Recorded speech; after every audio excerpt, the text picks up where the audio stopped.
Čau lidi, zdravím vás u mého prvního videa.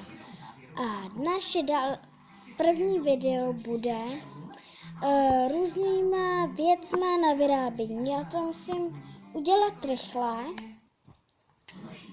protože mně se do telefonu nebo do kamery se mi nevejde moc věcí, tak jdeme na to. Dekorační páska.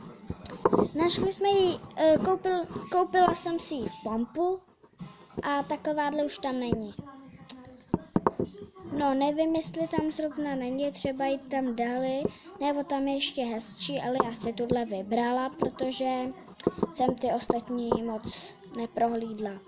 Tak, potom tyhle ty oči, ty jsou lepší než ty lepící, protože tyhle ty jenom sloupnete a můžete to hned nalepit.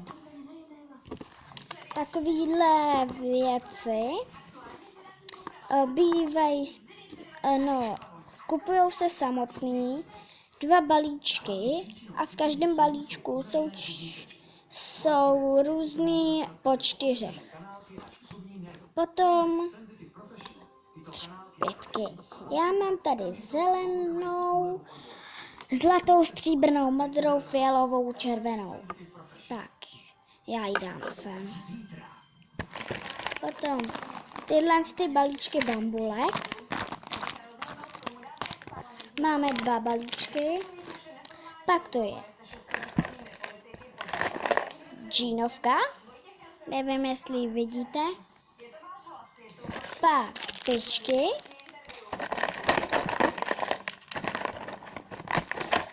A různé barvy dřívek. Tak, doufám, že se vám to líbilo. Příště budeme pokračovat. A tak zatím čus.